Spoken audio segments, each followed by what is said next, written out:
তো আমার নবীর আমলে সংখ্যা যখন 40 জন, ডানে কাফেরের অভাব নাই, বামে কাফেরের অভাব নাই, সব দিক দিয়ে শুধু কাফের এমন ভাবে গ্রাও করে রাখছে। ওই জায়গার ভিতরে আমার নবী এমন ভাবে চলেছেন, কাফেররা নবীর চেহারা দেখে নবীর প্রতি ভালোবাসায় পড়ে যেত, কাফেররা নবীর ব্যবহার শুনে নবীর জন্য পাগল হয়ে যেত। এই জন্য কাফেররা আমার নবীর সততা দেইকা, অনেস্টি দেইকা আমার নবীর কাছে তারা আমানত রাখতো। কাফেররা পর্যন্ত আমার নবীকে আল আমিন উপাধি দিয়েছেন। কথা বলেন ঠিক কিনা? আমার নবীরে আল আমিন উপাধি দিয়েছেন। ও বন্ধু, আমার নবী আপনার নবী রহমাতুল লিল আলামিনকে যখন তারা আল আমিন বলেছেন, দিন যতই যাইতেছে মুসলমানদের সংখ্যা বাড়তেছে, দিন যতই যাইতেছে জাকেরের সংখ্যা বাড়তেছে। একদিন হযরতে আবু বকর সিদ্দিক রাদিয়াল্লাহু তাআলা আনহু আমার নবীর ডাক দিয়ে কয়, নবী গো, আর কত গোপনে গোপনে আমরা আল্লাহর জিকির করব, এবার মন চাইতেছে আমরা প্রকাশ্য একজনের জিকির করব, জবানটা খুলে বলুন তিনি কে?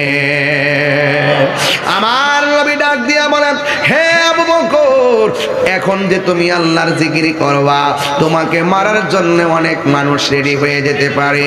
আমার নবীর সাহাবী সিদ্দিক আকবর ডাক দিয়ে বলেন, ইয়া রাসূলুল্লাহ, নবী গো, দরকার হয় মরে যাব, আল্লাহর জিকিরের সঙ্গে মরে যাব, দরকার হয় মরে যাব, আপনি নবীর প্রেমে মরে যাব। এমন প্রেম দেইখা দেখেন আবু বকর সিদ্দিক অন্য কোথাও তার রওজা মোবারক হয় নাই, আমার নবীর এমন ভালোবাসা বেসেছেন। আমার নবীর পাশে এখনো মদিনাতুল মুনাওয়ারা, নবীর পাশে আবু বকরের রওজা মোবারক আছে না নাই? এটা কি টাকার জোরে না ভালোবাসার জোরে? তার মানে বোঝা গেল টাকা দিয়ে টাকা পাওয়া যায়, ভালোবাসা অর্জন করা কঠিন জিনিস। এই জন্য এই পৃথিবীর মধ্যে যে যে রাজনীতি দল করেন না কেন, একটা পদের জন্য দরখাস্ত করে দেখেন, সেক্রেটারির পদের জন্য দরখাস্ত করেন, দেখবে আপনার টাকা আছে কিনা, দেখবে আপনার লোকজন আছে কিনা, দেখবে আপনার বংশের শক্তি আছে কিনা। এই নেতার, দুনিয়ার নেতার সঙ্গে লবিং করতে গেলে জনবল লাগে, টাকা লাগে, শক্তি লাগে।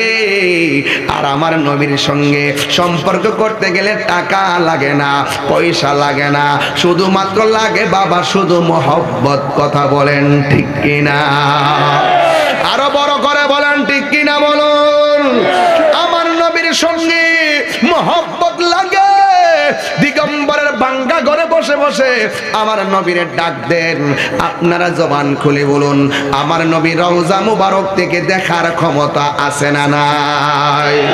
আমার নবী সেখান থেকে দেখে কোন উম্মতটা নবীর উপরে দুরূদ পড়ে।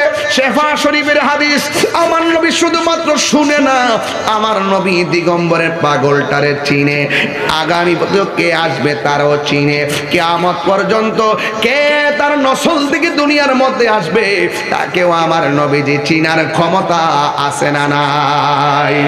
এই জন্য আমার যুবক, দুরূদ পড়বেন মহব্বতের সাথে, দুরূদ পড়বেন ভালোবাসার সাথে।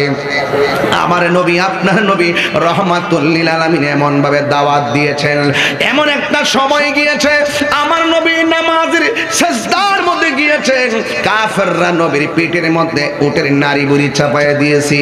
এমন একটা সময় গেছে ইহুদি একটা আয়েশা নবীর গাল মোবারকের মধ্যে থাপ্পড় মারছে। জোরে কোন নাউজুবিল্লাহ। আমার নবীর গাল মোবারকের বরাবর যখন থাপ্পড়টা মারছে, ওই জায়গার ভিতরে হযরতে ওমর রাদিয়াল্লাহু তাআলা আনহু দাঁড়ায়া রইছে। ওমর রাদিয়াল্লাহু তাআলা আনহু ডাক দিয়া বলে, নবী গো, ও মায়ার নবী, আমি আমার বাপের কেল্লা কাইটা ফালাইয়া দিছি। কই কেন? কই আপনারে পাগল বলছে, এই জন্য আমি নিজের তলোয়ার দিয়া বাপের কল্লা কাইটা ফালাইছি। আর এই বিয়াদবে আমি ওমরের সামনে আপনার গায়ের মধ্যে জীবনে কোনদিন মশা মাছি বসে নাই। আল্লাহু আকবার। কোন কেন?